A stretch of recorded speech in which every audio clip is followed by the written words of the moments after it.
Boa noite, está começando mais um Câmara Saúde. E o tema do programa de hoje é a inteligência emocional. Nós vamos dar dicas de como você pode controlar seus sentimentos e suas ações para ter sucesso pessoal e profissional. Sobre este assunto, então, eu converso com Vinícius Renato Tomé Ferreira, que é doutor em psicologia e professor da Faculdade IMED. Boa noite, seja bem-vindo à TV Câmara. Boa noite, é uma satisfação estar aqui novamente. Professor, então eu quero iniciar o programa falando então para quem está em casa que o tema do nosso programa ele é baseado num estudo americano que levou em torno de 10 anos para ser concluído e afirmou que apenas 36% das pessoas conseguem então identificar as suas emoções. O senhor concorda então com essa estatística? É interessante esse estudo, por ser um estudo longo, né? Ele provavelmente considerou muitas variáveis, né? O que nós observamos atualmente é que a identificação das emoções é uma habilidade, é um comportamento como outro comportamento que nós temos, qualquer outro comportamento, como dirigir, como trabalhar, enfim, os comportamentos que nós temos no dia a dia. Entretanto, a identificação das emoções, ela é muito importante e ela pode ser aprendida, e na verdade ela é aprendida, né? Elas são fundamentais para a gente poder ter boas relações interpessoais, boas relações no trabalho, boas relações afetivas, e na medida em que nós somos capazes de identificar quais são as emoções que nós estamos sentindo, nós temos muito mais condições de expressar adequadamente essas emoções, porque isso é muito fundamental na vida em sociedade, né? Nós não podemos nos comportar, expressar as emoções de qualquer forma, para qualquer pessoa, em qualquer ambiente. Nós precisamos fazer um filtro. E na medida em que aproximadamente 1/3 das pessoas consegue identificar de forma plenamente satisfatória as suas emoções, isso é um indicativo de que talvez as pessoas se comportem e tenham os seus relacionamentos sociais às vezes sem parar para pensar nas emoções que elas estão sentindo e o que pode ser mais preocupante, como essas emoções estão afetando as outras pessoas. Então, com certeza, nós podemos afirmar que esse autoconhecimento ele é extremamente valioso, porque a sociedade está cada vez mais exigente, né?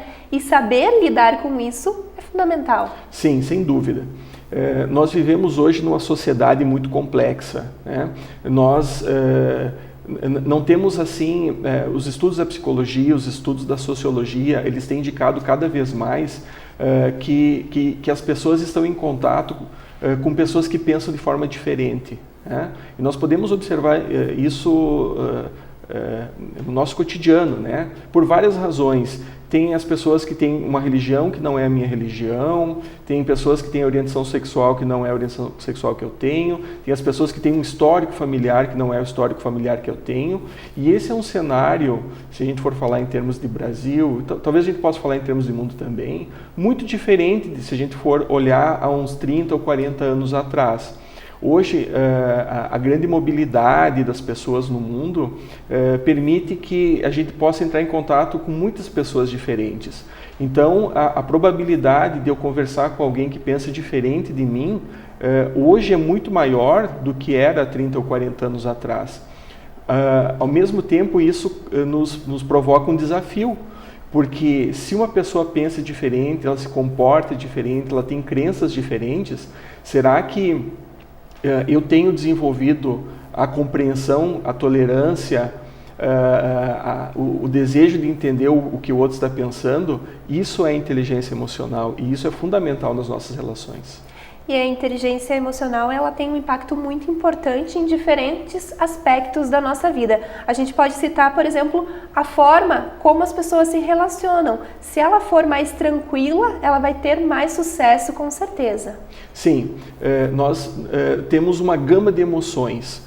Temos emoções que são emoções que, digamos assim, que favorecem maior aproximação social, por exemplo, a capacidade de expressar sentimentos positivos, como afeto, como o desejo de estar próximo, o desejo de conversar, mas nós também temos algumas emoções que elas causam um certo distanciamento, né? Por exemplo, nós às vezes precisamos e queremos estar mais sozinhos, ou às vezes quando nós entramos em alguma divergência com as pessoas, nós precisamos... É fundamental a gente expressar isso de uma forma assertiva, sem ser ofensivo, sem ser grosseiro. Então, no que consiste a inteligência emocional? Na capacidade de compreender as emoções e de expressar essas emoções na medida em que isso é necessário e adequado socialmente. Porque um sentimento de a gente ter que se impor, às vezes um sentimento mais, podemos chamar de certa forma assim, mais agressivo, isso pode ser muito importante, por exemplo, no contexto do trabalho, né? Nós precisamos ter uma postura mais proativa, né? Mais de conquista, mais de buscar as nossas metas. Então, nesse contexto é importante que a gente expresse um conjunto de emoções. Mas será que esse conjunto de emoções ele é tão funcional em outros conceitos, por exemplo, nas nossas relações interpessoais, com a nossa família? Daqui a pouco, se a pessoa tem uma dificuldade em fazer um filtro, em selecionar, em separar a expressão das emoções num contexto ou no outro, ela poderá ter dificuldade nas suas relações interpessoais, sim. Vinícius, a pesquisa que nós falamos então no início do programa também mostrou que 58% do sucesso profissional então está ligado ao chamado coeficiente emocional, ou quociente emocional. E essa habilidade ela pode ser treinada? Sim, na verdade, ela é sempre treinada, mas isso acontece de uma forma muito mais importante durante a infância, muito mais veloz, muito mais robusta durante a infância. Por quê? Quando nós estamos num processo de desenvolvimento mais veloz, os estímulos que o ambiente nos fornece, especialmente os pais, especialmente a escola, especialmente nosso grupo social mais próximo, ele é fundamental para nos dizer, esse é o tipo de comportamento que nós gostamos, esse é o tipo de sentimento que a gente permite que você expresse. Porque se a gente observa, por exemplo, uma criança que está interagindo com a mãe, aquilo que o pai disser, aquilo fica marcado no comportamento da criança, às vezes de uma forma que vai se estabelecer ao longo de toda a sua vida. Por exemplo, se uma mãe, se um pai, né, se a família como um todo elogia a criança quando a criança faz as coisas interessantes, as coisas que a família gosta que faça, que a família valoriza, essa criança tem uma probabilidade muito mais alta de desenvolver uma autoestima satisfatória.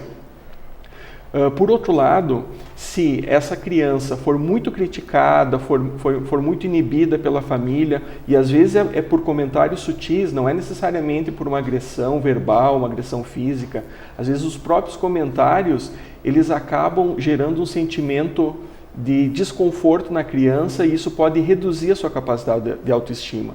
Então, embora isso possa ser treinado na infância, né, se isso possa ser treinado hoje, na infância é o período onde isso se estabelece de uma forma muito mais intensa, muito mais forte. Então, uma dica para os pais, então, que estão nos assistindo, é de repente valorizar muito mais o que a criança tem de bom do que ficar reforçando aí os pontos negativos. Sim, é muito importante que os pais elogiem a criança quando a criança faz algo que é correto, mas ao mesmo tempo é muito importante também que os pais possam ajudar a criança no momento que ela tem um comportamento que não é adequado, mas não fazer isso de uma forma excessivamente punitiva, certo? Por quê? Porque se isso for feito de uma forma muito punitiva, isso eventualmente, dependendo da frequência, da intensidade das relações familiares, isso poderá trazer alguns prejuízos para a vida emocional da criança, certo? Mas tanto a orientação pelo limite, pelo o que é correto, o que não é correto, quanto o elogio quando a criança faz uma coisa adequada, isso é muito importante porque ajuda no processo de a criança entender o seu sentimento, que é aquilo que você comentava no início do programa, né? Porque 1/3 das pessoas conseguem entender muito bem os seus sentimentos? Porque provavelmente elas tiveram uma infância onde elas foram auxiliadas a fazer isso. E aí fica uma pergunta, será que hoje os pais têm condições, têm preparo, têm conhecimento para ajudar a criança a fazer esse processo? Como é que está esse processo por parte da família? Porque isso é fundamental. E o quociente emocional, ele pode ser mais decisivo, digamos, para o sucesso profissional do que o próprio QI? Bom, eu diria que os dois trabalham de forma integrada, certo? Esses conceitos, o conceito de quociente, né? O quociente, na verdade, é o quê? Foi estabelecida uma fórmula, certo? A partir da identificação das habilidades emocionais ou das habilidades intelectuais de uma pessoa, dividido pela idade que ela apresenta. De forma bem simples é isso. O primeiro que apareceu foi o quociente de inteligência. No começo do século XX, os estudos de Alfred Binet, eles foram essenciais para estabelecer o conceito de quociente de inteligência. Então, praticamente do começo do século XX até os anos 70, 80, o que prevalecia era o quociente de inteligência como sendo uma medida um pouco indicadora do sucesso de uma pessoa. Dos anos 80, dos anos 90 para frente, especialmente com o aumento dos estudos sobre o cérebro, os pesquisadores começaram a se dar conta que apenas a capacidade cognitiva de resolução de problemas, que é o quociente de inteligência, por si só não seria suficiente para explicar o sucesso de muitas pessoas, porque começou a se observar o quê? Existiam, e a gente observa isso no nosso cotidiano também, né? Pessoas com uma capacidade de inteligência muito grande não conseguem talvez ser bem-sucedidas nas suas relações interpessoais, nas suas relações de trabalho, né? E os pesquisadores começaram a questionar por que isso está acontecendo. E eles identificaram que a capacidade de interação social, a capacidade de expressão das emoções, que nesse caso é o quociente de inteligência, ele é tão importante quanto o quociente emocional, ele é tão importante quanto o quociente de inteligência. Porque não adianta uma pessoa ser extremamente inteligente, ter uma habilidade cognitiva muito elevada, mas ela não consegue transmitir isso ou acaba afastando as pessoas de si. Então, a gente pode dizer que esses dois quocientes, eles trabalham de forma conjunta. Ou seja, tem que ter um equilíbrio, né, para se obter bons resultados. Sem dúvida. E, professor Vinícius, algumas pessoas dizem, então, que os profissionais com inteligência emocional estão à frente daqueles colegas, até os mesmos que têm raciocínio mais avançado. Isso contradiz com o que tu acabou de colocar para a gente. O que acontece é o seguinte, dependendo do serviço desempenhado, né? Às vezes a capacidade de expressão das emoções, ela pode ser mais necessária do que a capacidade, digamos assim, de solução de problemas propriamente dito, né?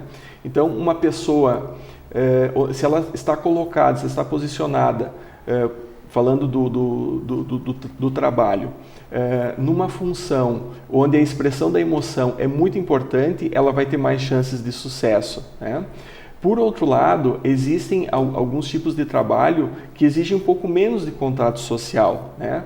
Então, nesse caso, é possível que talvez o quociente de inteligência por si só ele acabe fazendo mais diferença. Então, nós teríamos que ver o contexto para poder dizer o que pode estar interferindo mais ou interferindo menos. Mas, de qualquer forma, a capacidade de expressão emocional, ela é fundamental na sociedade hoje, ela é fundamental para nós. Vinícius, eu peço licença então para a gente fazer um rápido intervalo, mas em seguida nós estamos de volta com o programa Câmara Saúde, que hoje destaca a inteligência emocional.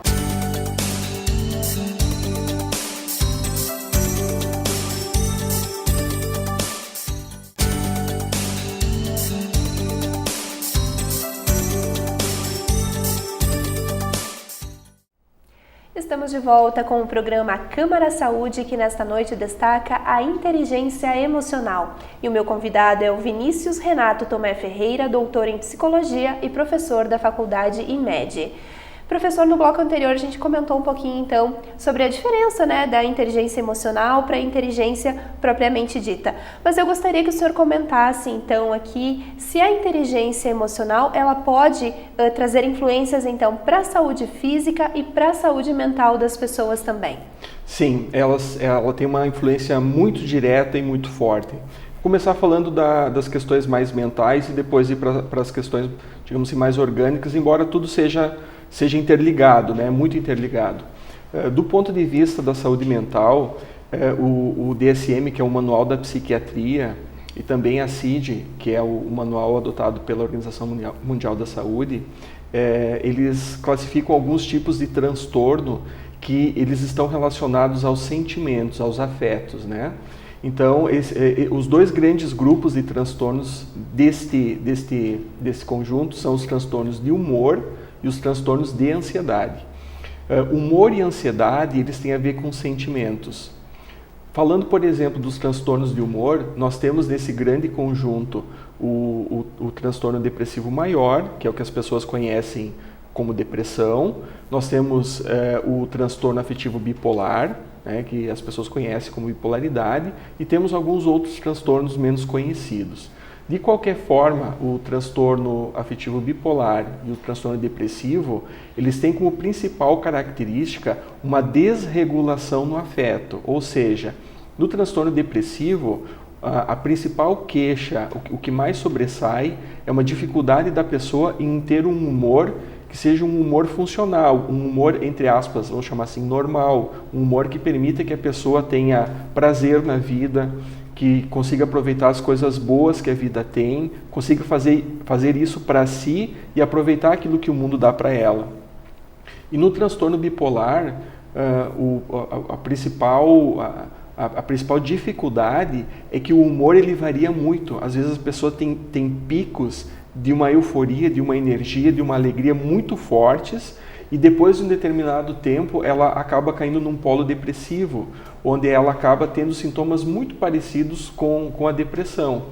E isso é tão parecido que às vezes o profissional vai ter que ter uma atenção muito especial para diferenciar se essa pessoa está tendo uma depressão unipolar, né, uma depressão propriamente dita só, ou se ela pode estar tendo um período depressivo que está num conjunto de variações de humor. Como é que isso está relacionado com a inteligência emocional? Eu falava antes no primeiro bloco na capacidade das pessoas em lidar com as suas emoções, na capacidade do ambiente em ajudar as pessoas a lidar com as suas emoções. Então, se o ambiente, ao longo da vida da pessoa, por várias razões, né, a gente pode ficar aqui muito tempo falando sobre essas razões, né, porque é um conjunto muito grande. Se esse ambiente ele favorece picos de muita euforia e muitos sintomas depressivos, e a pessoa ela tem dificuldade para manter uma certa estabilidade, ela pode estar em risco para desenvolver um transtorno bipolar. Então, a inteligência emocional, ela está muito vinculada à saúde mental na medida em que essa pessoa consegue compreender as suas emoções e lidar bem com as suas emoções, ajudando também o ambiente a ter uma certa estabilidade, né? E por outro lado, se essa pessoa, no caso do transtorno depressivo, ela foi muito criticada ao longo da vida, ela foi muito exigida, ela corre mais risco, não quer dizer que ela vai desenvolver, mas ela corre muito mais risco de desenvolver um transtorno depressivo do que uma pessoa que cresceu num ambiente mais estável. Mas se ela tiver recursos de compreender os seus sentimentos, de entender às vezes que o ambiente não favoreceu ela, que o ambiente acabou causando dificuldades para ela explorar os seus recursos positivos, né? Se ela não tiver essa compreensão, ela corre mais risco. Se ela tiver uma inteligência emocional que permita a ela compreender isso, ela vai ter mais chances de ter uma saúde mental muito mais satisfatória, né? Em psicologia, nós chamamos esse termo de resiliência, ou seja, a capacidade que uma pessoa tem de enfrentar as adversidades. Algumas pessoas têm essa capacidade de uma forma mais desenvolvida, algumas pessoas têm isso um pouquinho mais prejudicado, né? Isso depende muito da história de cada um de nós. Então é bem interessante essa questão da emocional, da inteligência emocional, porque a gente observa que ela está ligada a inúmeros transtornos da psicologia. Então, como resultado de várias doenças, então é o emocional da pessoa que está ligado. Sim. Quando nós não estamos bem, isso está no dito popular, né? Quando nós não estamos bem, nada está bem, né? Isso é um fato, porque estar bem ou não estar bem interfere muito na nossa capacidade de reagir, de provocar mudanças na nossa vida, mudanças no ambiente, né? Então, na medida em que nós temos uma dificuldade maior de entender as nossas emoções e de lidar com as nossas emoções, a gente acaba correndo um risco maior de ter algum problema emocional um pouco mais sério. E isso certamente vai afetar a nossa família, certamente vai afetar o nosso trabalho, num grau um pouco maior, um grau um pouco menor, mas isso não vai acontecer de forma isolada, porque não tem aquela coisa que às vezes algumas pessoas falam, né? A minha tristeza é problema meu. Mas você está pensando no teu filho, você está pensando na tua esposa, você está pensando na tua mãe, na tua família, porque a família também sofre quando uma pessoa não está bem emocionalmente falando.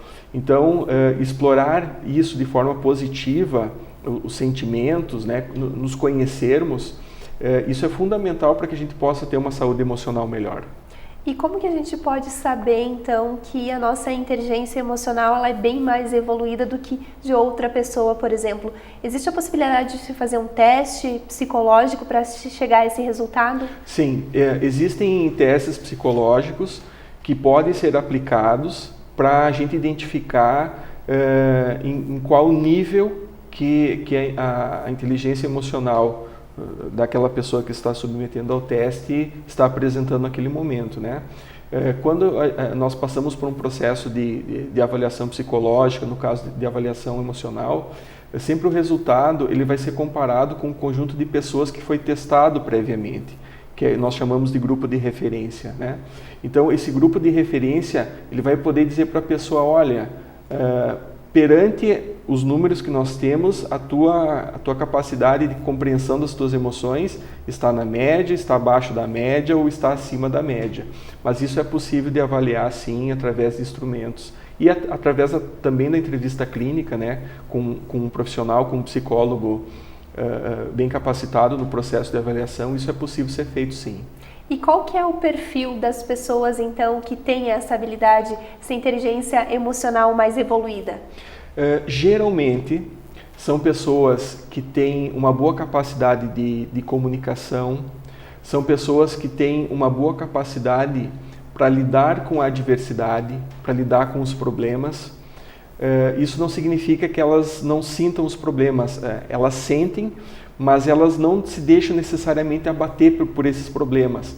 Elas conseguem emocionalmente ver uma situação que é uma dificuldade para elas como sendo mais uma dificuldade que, como ela resolveu outras dificuldades do passado, ela vai ter as condições de resolver mais essa que apareceu.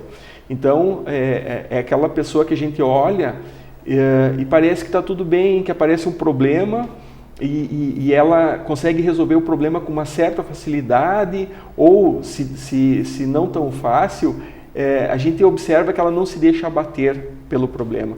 Esse é um indicativo interessante de que essa pessoa pode ter uma capacidade acima da média de inteligência emocional.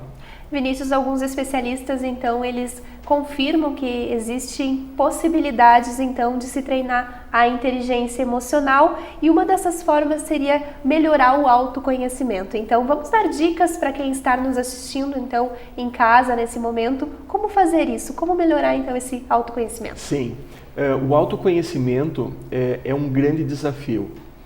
Eu costumo falar para os meus alunos da psicologia que se conhecer a si mesmo fosse uma coisa fácil de fazer, talvez a nossa profissão não teria nem razão de existir, né? Porque conhecer o comportamento, o próprio comportamento, por incrível que pareça, é uma coisa muito difícil. Nós somos muito mais habilidosos em identificar o comportamento das outras pessoas, né? E eventualmente de elogiar, mas muito criticar também, do que necessariamente fazer uma autocrítica né, sobre o próprio comportamento. Então, o autoconhecimento, ele precisa ser treinado, ele pode ser treinado. A indicação que a gente costuma dar é que procure um profissional, pelo menos para iniciar o processo, né, que faça uma psicoterapia. A psicoterapia, ela parte do pressuposto que o autoconhecimento é um mecanismo que vai ajudar na melhora do problema do paciente. Mas o que uma pessoa, para além disso, pode fazer? Ela pode olhar para si e fazer a seguinte pergunta: eu estou tendo um determinado comportamento. Se eu visse esse comportamento em outra pessoa, o que eu pensaria? Por que essa outra pessoa está tendo esse comportamento? Esse pode ser um início de um processo de autoconhecimento, porque a gente cria um certo distanciamento entre o nosso comportamento e nós, a gente coloca como um observador. Essa pode ser uma estratégia para a gente se observar. Mas, se uma pessoa tem interesse em se autoconhecer, eu recomendaria muito iniciar uma psicoterapia, porque este é o início que ele costuma produzir os melhores resultados. E estar confortável também é uma maneira, né, de se ter inteligência emocional. Por isso que se recomenda, então, que a pessoa também saiba identificar quais são os seus pontos positivos, quais são os seus pontos negativos, naquilo que tem mais facilidade ou não. Sim, sem dúvida.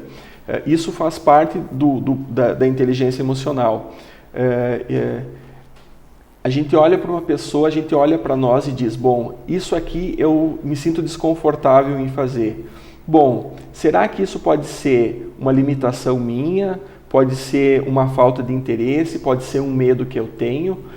A identificação desses sentimentos, essa identificação pode nos ajudar a desenvolver maior inteligência emocional, sim. A gente também pode treinar as habilidades sociais. Alguns casos se recomenda que a pessoa deixe para depois algumas decisões, para que não se tomar, né, de cabeça fria, não se tenha um resultado negativo depois. Sim, nós podemos citar dois extremos que são muito comuns, né? Ou a pessoa demora muito para tomar uma decisão, ela vai empurrando com a barriga, que é a procrastinação, mas também é muito comum que a gente encontre pessoas que têm comportamentos muito impulsivos, você me falou alguma coisa, já vou revidar na hora, porque eu aprendi que é assim que nós lidamos com as pessoas. Essa identificação, esse reconhecimento, nem sempre é fácil de ser feito. E às vezes, quando ele é feito, para a gente fazer um movimento para mudar o próprio comportamento, nem sempre a gente consegue fazer isso com certa facilidade. Até porque se uma pessoa ela desenvolver um padrão de comportamento, tudo aquilo que a gente desenvolve ao longo da vida é mais difícil a gente mudar. Não quer dizer que a gente não consiga. A gente pode mudar, sim, é possível mudar esses comportamentos. Só que o processo ele pode ser um pouco mais demorado. Por exemplo, a pessoa que tem mais comportamentos de impulsividade, ela precisaria aprender um pouco com aquele que deixa para amanhã, que deixa para depois, porque às vezes tomar uma decisão de uma forma impulsiva pode gerar mais prejuízos do que benefícios. Então, o autoconhecimento ele é fundamental, ele é o ponto de partida para a gente mudar os nossos comportamentos.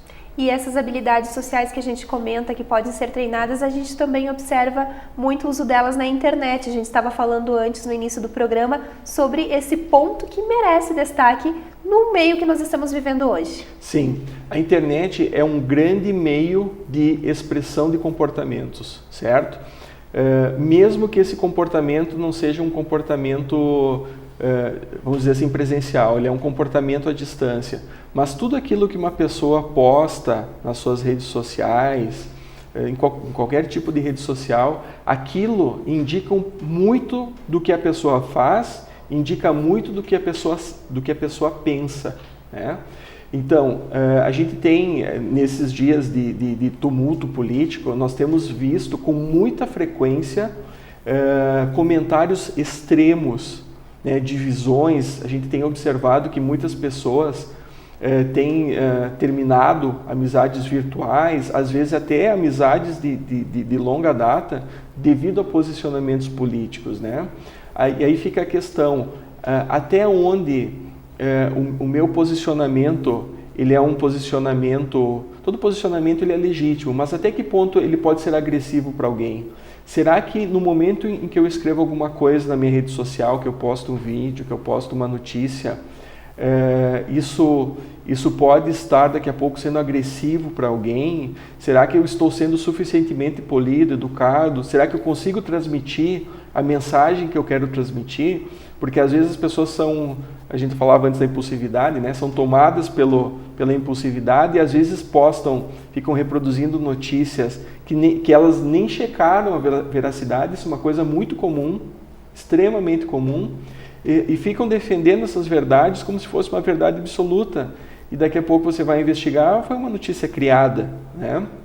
Então, a nossa expressão, a nossa manifestação nas redes sociais, ela é uma das faces, ela é uma das apresentações que as habilidades sociais, que as nossas habilidades de relacionamento se apresentam. E hoje em dia, dada a importância das redes sociais, é muito importante, antes de a gente postar, na minha opinião, é claro, né?